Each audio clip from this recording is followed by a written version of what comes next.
Programme کے آغاز میں ڈاکٹر عبدالقدیر خان. ڈاکٹر عبدالقدیر خان محسن پاکستان تھے اور اس میں کوئی شک نہیں کہ قائد اعظم اور ان کے ساتھیوں کے بعد اگر کسی کی چھاپ انتہائی گہری ہے پاکستانی تاریخ پر، اور اگر کسی کی مہربانی، کسی کا احسان اتنا شدید ہے جتنا کہ ان بزرگوں اور اکابرین جن کا میں نے ذکر کیا ہے، تو وہ صرف اور صرف ڈاکٹر عبدالقدیر خان تھے. اور میں نے اپنے اس تجزیے کو بیس کیا ہے اسی اصول پر جس پر مائیکل ہارٹ نے اپنی کتاب لکھی تھی، اپنی مشہور کتاب دا 100 وضع کی تھی کہ یہ 100 شخصیات وہ ہیں جن کا تاریخ پر بہت گہرا اثر ہے، جن کی چھاپ انمٹ ہے. اللہ تعالیٰ کو پاکستان کی بہتری، پاکستان کی بقا، پاکستان کا سروائیول مقصود تھا. گو کہ ہم اس قابل ہیں نہیں، جو کچھ ہم کرتے چلے جا رہے ہیں آزادی کی اس نعمت کے ساتھ، اس کے بعد ہمارا کوئی دعویٰ بنتا نہیں ہے، لیکن اللہ غفور الرحیم ہے، اسے بہرحال ہم پہ رحم آتا ہے اور آ ہی جاتا ہے. ہم کوئی شعوری کوشش اس کے لیے کرتے نہیں ہیں، لیکن وہ بہت رحیم ہے کہ اس نے ہمارے ڈیفنس کو ناقابل تسخیر کر دیا. اس عظیم کارنامے کا سہرا گو کہ صرف ڈاکٹر عبدالقدیر خان کے سر نہیں ہے، اس میں اور بھی بہت سے لوگ انوالوڈ ہیں. اور جس نے تھوڑا سا بھی کام کیا ہے نا، ہم تو جب پڑھتے ہیں تاریخ تو لطف آ جاتا ہے. غلام اسحاق خان کی تعریف کرنے کو دل چاہتا ہے. غلام اسحاق خان ان دنوں سیکرٹری فائنانس تھے اور اکثر پیسے روک لیا کرتے تھے، ہر اچھے منیم کی طرح، ہر اچھے اکاؤنٹنٹ کی طرح، ہر اچھے سیکرٹری فائنانس کی طرح وہ پیسے روک لیا کرتے تھے کہ بھئی ایسے نہیں جائے گا، پہلے جسٹیفائی کرو، کیونکہ میں نے پورا ملک چلانا ہے، خزانہ محدود ہے. تو 74 میں جب انڈیا نے نیوکلیئر ایکسپلوژن کر دیا تو ڈاکٹر صاحب کے اندر ایک تھا، مطلب ہر ایک پاکستانی کے اندر ایک پاکستان رہتا ہے، تو اس کی خدمت کے لیے ہر کوئی کوشاں ہوتا ہے. یہ صرف ہے کہ to be at a right place at a right time. ان کی قسمت میں لکھا تھا ایک بہت بڑے نیشنل کریڈٹ کا میجر شیئر اپنے حصے میں کرنا، اور یہ من جانب اللہ تھا، nobody could deny him. تو ڈاکٹر صاحب نے یہ کام کرنے کا بیڑا اٹھایا، بھٹو کے ساتھ ڈسکس کیا. بھٹو صاحب پرائم منسٹر تھے. اس میں مختلف آراء ہیں. کچھ لوگ کہتے تھے کہ خود ڈاکٹر عبدالقدیر خان نے رابطہ کر کے بھٹو صاحب کو کنونس کیا. کچھ لوگ کہتے ہیں کہ یہ کام کسی پالیٹیشین کا ہی ہو سکتا ہے، ویژنری کا ہو سکتا ہے. اینڈ بھٹو صاحب definitely was a visionary. International politics کی انہیں بڑی سمجھ تھی. میں یہ کریڈٹ بھٹو صاحب سے نہیں لینا چاہتا، ان کا بھی اس میں حصہ ہے، غلام اسحاق خان کا بھی اس میں حصہ ہے، جو بہت کنجوسی کے ساتھ کہوٹا لیبارٹری کو فائنانس کیا کرتے تھے. تو انہوں نے شکایت کی ذوالفقار علی بھٹو سے.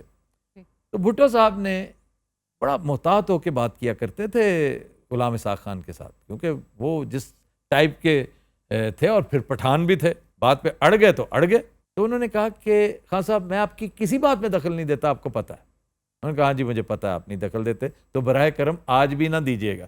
انہوں نے کہا نہیں، میں ایک ادارہ ایسا ہے جس کی سفارش کرنا چاہتا ہوں.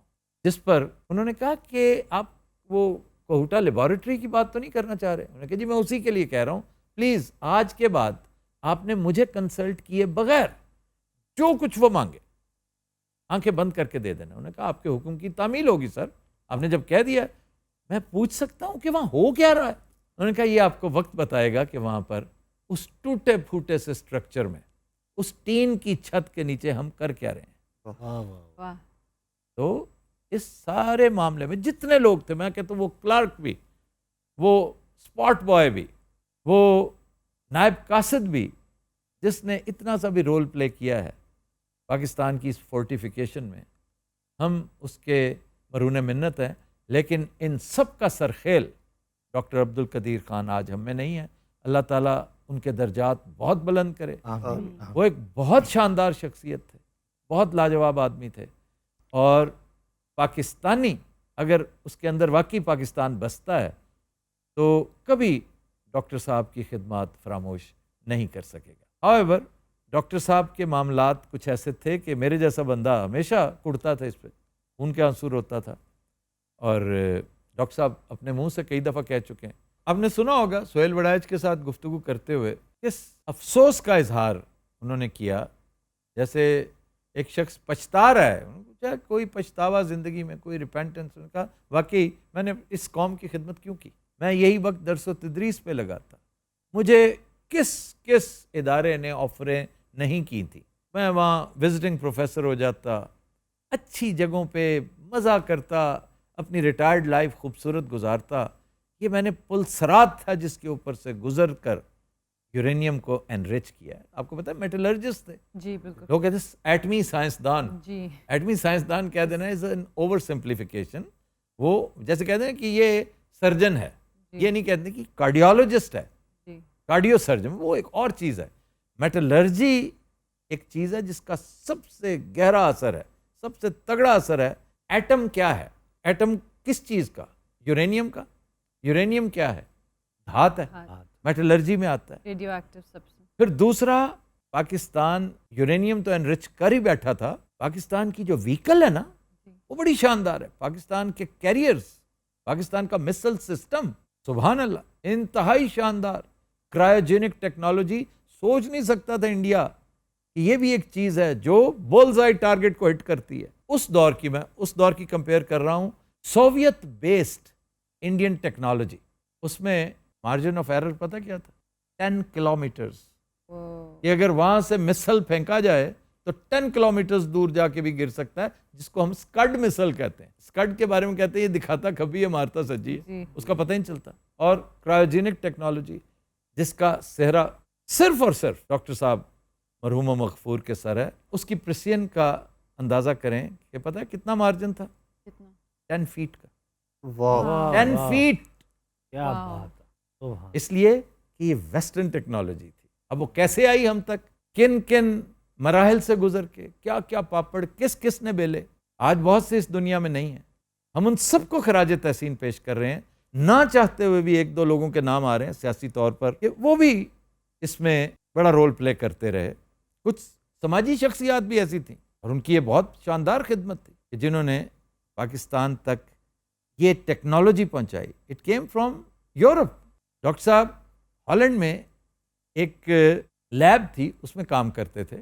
ان کی بیگم صاحبہ کام کرتی تھیں. ایک سٹیج تھی کہ یہ اس میں باقاعدہ سائنٹسٹ کے طور پہ کام ہی نہیں کرتے تھے, یہ انٹرپریٹر کے طور پہ کام کرتے تھے. لیکن اللہ تعالیٰ نے یہ ہمیں یہ عطا کرنی تھی یہ سہولت, اور اگر اس ایک نعمت کے رستے میں کوئی رکاوٹ ہو سکتی تھی تو وہ صرف اور صرف ویسٹ تھا. اور ہمیں یہ ٹیکنالوجی آئی کہاں سے؟ ویسٹرن لیب سے. اس کو پھر اقبال کہتا ہے کہ پاسباں مل گئے کعبے کو صنم خانے. اب دیکھیے یہی کچھ انڈیا میں ہوا. Doctor Abdul Kalam, he became there president. Padma Bhushan علیحدہ, سر کا تاج بنایا, سر آنکھوں پہ بٹھایا, ایک ایک بچے کے منہ پر اس کا نام, اور وہ people are still singing his songs. اور ادھر ہمارے ہیرو کو دیکھیں جس نے انتہائی نامساعد حالات میں, ادھر تو پلیٹ میں رکھ کے ماسکو نے دے دیا تھا نا آپ کو, اور پاکستان کے ساتھ ذرا کمپیئر کریں. پاکستان جب قائم ہوا تھا نا, ہمارے ہاں بچی دو بڑی ملیں اور چند جننگ فیکٹریاں, اور وہ کانٹے جنہوں نے کہوٹے تک کا سفر کیا. اور اس کو کمپیئر کریں ذرا ود انڈیا. ہندوستان کمپیوٹرز کی بنیاد 1956 میں رکھی گئی تھی. کہاں وہ سن 56 کے لگے ہوئے تھے, اور کہاں ہم بیچارے جنہوں نے رینگنا شروع کیا تھا سن 72-73 میں. جیسے مودی صاحب کی حکومت آئی نا, تو میں نے کہا تھا کہ ایک پیراڈاکس ہے کہ یہ ویسے تو بڑی شادیانے بجا رہے ہیں, لیکن بہت پریشانی ہوگی ہندوستان کو مودی صاحب کے ہاتھوں, مودتوا کے ہاتھوں. اسی طرح پاکستان نے تو چلنا سیکھا ہے اندرا گاندھی کی وجہ سے. اندرا گاندھی وہ تاریخی فکرے نہ کہتی, وہ تانے ہمیں نہ دیتی کہ ہم نے 2 قومی نظریہ خلیج بنگال میں ڈبو دیا ہے. تو پاکستان کہاں موج مستی والے لوگ تھے, ہم آرام سے ہاتھ پہ ہاتھ دھرے. اور یہ پنجاب, سندھ, ایون کے پی, یہ ان کا اسلوب تھا. بلوچستان والے بھی اپنے کام سے کام, کوئی ڈر نہیں, کوئی خوف نہیں, مزے سے رہ رہے تھے.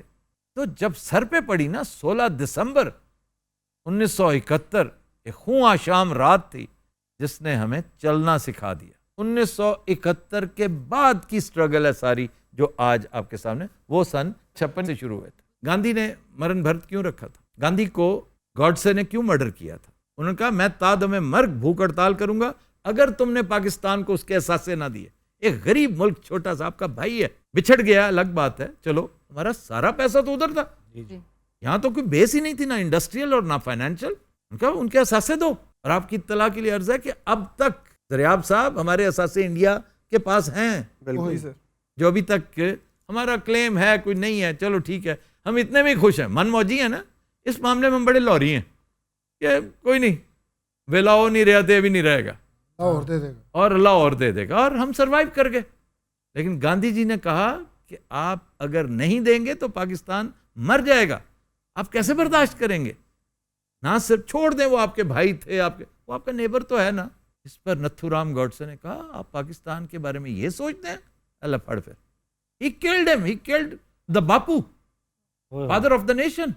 دیکھیں جب فنیٹسزم انتہا کو کراس کر جاتا ہے تو آپ کہاں تک پہنچ جاتے ہیں. اس عالم میں کہ آپ کی تنخواہیں کون دے رہا ہے؟ نظام آف حیدرآباد، نظام دکن آپ کو پیسے دے رہے ہیں، نواب آف بہاول پور آپ کی خدمت کر رہے ہیں. آپ کی تنخواہیں نہیں تھیں، یہ لوگ تھے جو پرنسلی سٹیٹس تھیں، یہ آپ کو چلا رہی تھی. پھر حبیب بینک کا بھی شکریہ ادا کرنا بنتا ہے. یہاں پہ تاریخ پڑھنے سے پتہ چلتا ہے. ہماری ٹریجڈی یہ ہے کہ ہم فزکس کیمسٹری کے چکر میں پڑھ گئے ہیں، تاریخ ہمیں یاد ہی نہیں. کانٹے سے کہوٹے تک ویسے میں سمجھتا ہوں ہمارے کورس میں ہونی چاہیے کتاب، لیکن پتہ نہیں کیوں نہیں پڑھتے.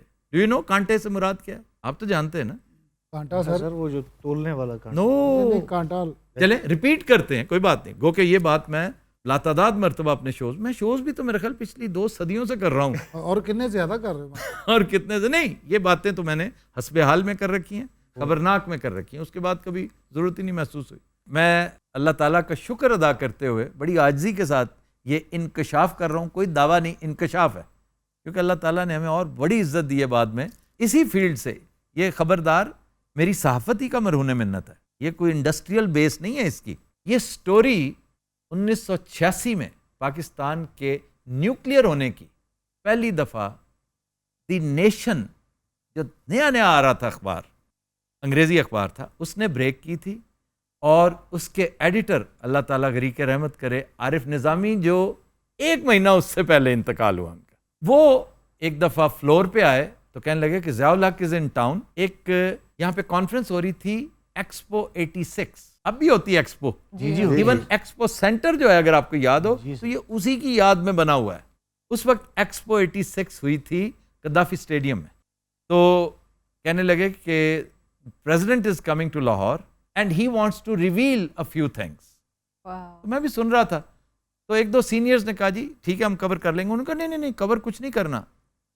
وہ ایک خاص طور پہ آپ نمائش کو کور کرنے جائیں گے، لیکن کچھ باتیں وہ ایک سائڈ پہ ہو کے کریں گے، اور وہ باتیں کریں گے اس کے ساتھ. تو میں نے زحمت نہیں کی مڑ کے بھی دیکھنے کی، کیونکہ آئی واز اے کب رپورٹر. کب ہوتا ہے چھوٹا رپورٹر. تو اس سائڈ کے آپ نے کوئی ڈسکشن کی. میں کہ جی کچھ عرصہ پہلے جنرل صاحب کی نیوکلیئر کے ایشو پہ میرے ساتھ ایک چھوٹی سی ڈسکشن ہوئی تھی، تو مجھے محسوس ہوا کہ جنرل صاحب لائک ڈیٹ کہ لوگوں کو، حالانکہ پوچھ رہے تھے تم نے فزکس کیمسٹری وغیرہ کو پڑھی. میں نے کہا جی پڑھی تھی، لیکن وہ بھی میٹرک میں. اس کے بعد تو میں نے کبھی نہیں کہا how come you know 235 and 238 enrichment uranium fissile material, تمہیں کیسے پتہ ان چیزوں کا؟ تو میں نے کہا جی یہ میری دلچسپی تھی. تو یہ انہیں یاد رہا. تو وہ جو سٹوری ہے اس کو بینر کہتے ہیں، پورا ایک سائڈ سے لے کر پاکستان گوز نیوکلیئر اکتوبر 1986، وہ خاکسار کی سٹوری. واہ واہ واہ.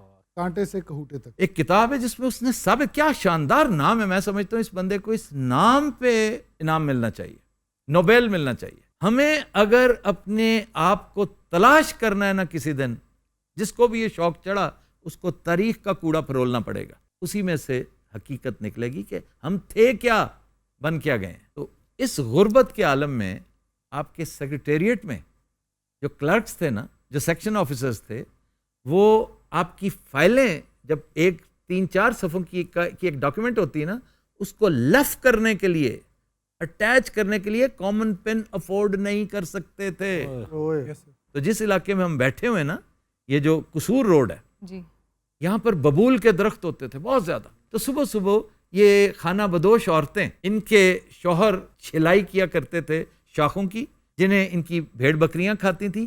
یہ ان میں سے کانٹے اتارتی اور ایک پوٹلی بناتی، ٹکے کی ایک پوٹلی سیکریٹریٹ بیچا کرتی تھی. وہ پوٹلی کلرک خریدا کرتے تھے تاکہ ان فائلوں کو، آج بھی اگر آرکائیوز چلے جائیں، آپ آرکائیوز ڈپارٹمنٹ کبھی جائیں تو صحیح، آپ لے جاتے ہیں لوگوں کو جلو پارک دکھانے, اپنے بچوں کو آرکائیوز دکھانے لے کے جائیں کہ بچوں یہ ہیں وہ فائلیں, اور دیکھیں ان میں وہ جو کیڑا کھا گیا ہے اس ایک چھوٹی سی لکڑی کو. لکڑی کیا تھی؟